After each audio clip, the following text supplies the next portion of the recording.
Hey everyone, the Canadian Gamer coming to you guys with another standard deck tech. This one is by YCowboy893, all credit goes to them.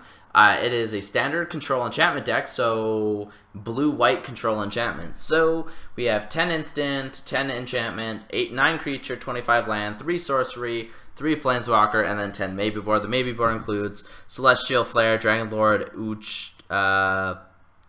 Ojutai,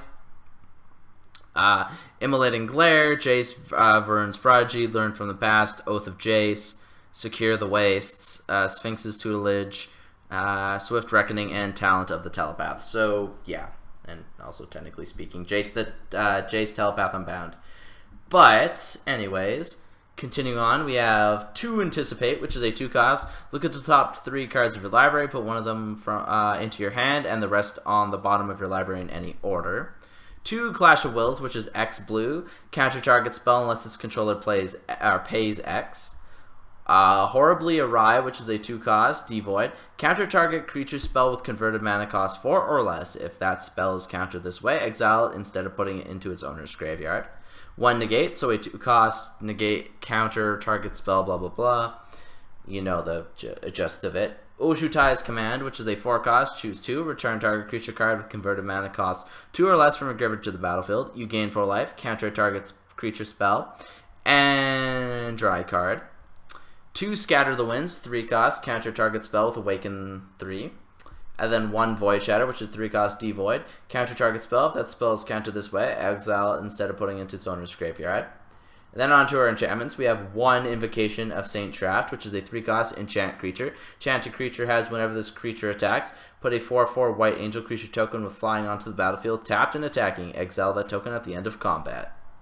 1 Myth Realized, which is a 1-cost. Whenever you cast a non-creature spell, put a lore counter on Myth Realized. For 3, put a lore counter on it. And for 1, until the end of turn, Myth Realized becomes a monk avatar creature in addition to its other types, and gains this creature's power and toughness are each equal to the number of lore counters on it. 2 Quarantine Field, which is 2x, 2 white. Quarantine Field enters the battlefield with X isolation counters on it. When Quarantine Field enters the battlefield, for each isolation counter on it, exile up to 1 target non-land permanent an opponent controls until Quarantine Field leaves the battlefield. 3 Starfield of Nyx, which is a 5-cost. At the beginning of your upkeep, you may return target enchantment card from your graveyard to the battlefield. As long as you control 5 or more enchantments, each other non-aura enchantment you control is a creature in addition to its other types and has base power and base toughness each equal to its converted mana cost. 3 Stasis Snare, which is a 3-cost flash. When Stasis Snare enters the battlefield, exile target creature card an opponent controls until Stasis Snare leaves the battlefield. And then our 1 artifact is Helm of the Gods, which equipped creature gets +1/+1 for each enchantment you control with equip 1.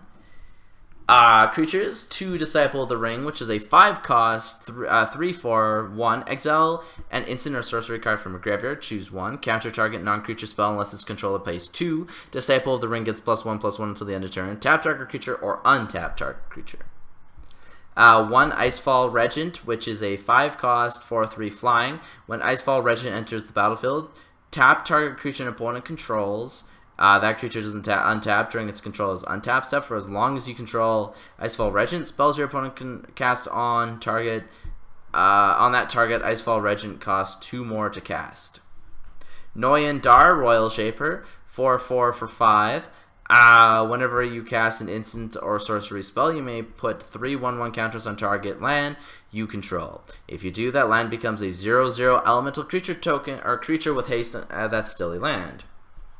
Ojutai Exemplars is a 4/4 for 4. Whenever you cast a non-creature spell, choose 1.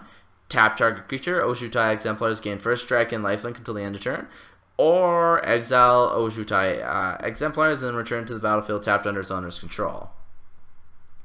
1 Reflector Mage, which is a 2/3 for 3. When Reflector Mage enters the battlefield, return target creature an opponent controls to its owner's hand. That creature's owner can't cast spells with the same name as that creature during the next turn. 1 Sigiled Starfish, which is a 0/3 for 2 with Scry 1. And 1 Sun-Scorched Regent, which is a 4/3 for 5. Flying, whenever an opponent casts a spell, put a 1/1 counter on Sun-Scorched Regent and you gain 1 life. Our lands then include 9 plains, or 9 island, 9 plains, 3 port town, 4 Prairie Stream. Our sorceries include 2 Declaration Stone. So a 2-cost, exile target creature and all creatures its controller controls with the same name as that creature. That player investigates for each non-token creature exiled this way. Ujin, I can never say his name right. 5 costs, scry X, where X is the highest converted mana cost among permanents you control. Draw 3 cards. Then our planeswalkers include Gideon, Ally of Zendikar, Jace, Unraveler of Secrets, and Narset Transcendent. Tell me what you guys think in the comment section below, and I will see you guys later for another Magic the Gathering deck tech.